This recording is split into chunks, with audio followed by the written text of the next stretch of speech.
Jerry Mogman လို့အမည်ရတဲ့အသက်17နှစ်အရွယ်ကောင်လေးဟာ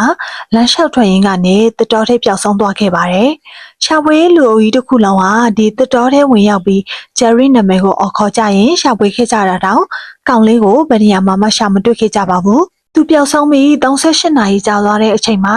David J. Warner ဆိုတဲ့အသက်8နှစ်အရွယ်ကောင်လေးဟာဒီတစ်တော်အနီးမြင်းလာစီးရင်က Jerry ကိုတွေ့ခဲ့ပါတယ်။ Jerry ကအရန်ကိုအားအင်းတွေကုန်ခန်းပြီးဘိုက်တွေကလည်းစနေပေမဲ့သူအသက်ရှင်လျက်ပြန်ရောက်လာခဲ့တာကတကယ့်ကိုအံ့ဩစရာပါ။ဒီတောကြီးထဲမှာညဖက်တစ်ယောက်တည်း Jerry ဘယ်လိုများအန်ဒီကင်းအောင်နေနိုင်ခဲ့တာလဲ။ Jerry ရဲ့ပြန်လည်ပြပြခဲ့တဲ့အကြောင်းအရာကအားလုံးကိုပို့ပြီးအံ့ဩသွားစေခဲ့ပါတယ်။တောထဲမှာသူဟာတယောက်တည်းမဟုတ်ပဲသူ့ကိုစောင့်ရှောက်ပေးတဲ့အရာတွေရှိနေတယ်လို့ဆိုပါတယ်။ဒါကလူတွေတရိတ်ဆန်တွေမဟုတ်ပဲမျက်လုံးတွေကအယောင်တွေတောက်ပနေကြတဲ့ထူးခြားတဲ့အကောင်လေးတွေလို့ဆိုပါတယ်။သူတို့ကိုရှင်းရှင်းလင်းလင်းမမြင်ရပေမဲ့ညဘက်မှာသူတို့ရှိနေတာကို Jerry ကခံစားမိပြီးသူတို့တွေကသူ့ကိုစောင့်ကြည့်ပေးနေခဲ့ကြတယ်လို့ပြောပြခဲ့တာပါ။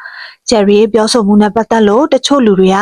ကလေးတွေမှာဖြူစင်တန်ရှင်းတဲ့နှလုံးသားတစ်စုံရှိတာကြောင့်လူကြီးတွေမခံစားမိတဲ့အရာတွေကိုခံစားနိုင်ဆုံးရှိကြတယ်လို့ပြောဆိုခဲ့ကြပါတယ်။တချို့ကလည်းကလေးရဲ့အပြစ်ကင်းစင်မှုကြောင့်တော်နှက်ရီထဲမှာတိတ်တဆိတ်ပုံကွဲစွာရှိနေစေဖြစ်တဲ့ထူးဆန်းတဲ့အရာတစ်ခုခုနဲ့တွေ့ကြုံခဲ့ရတာလို့ဆိုပါတယ်။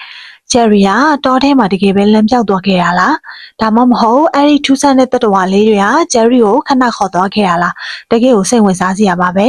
ဒီဇက်လန်းကစိတ်ကူးရင်ဇက်လန်းတစ်ပုတ်လို့ထင်ရနိုင်ပေမဲ့တကယ်ဟုတ်မဟုတ်ဆိုတာကိုတော့ Jerry ကပဲသိနိုင်ပါတယ်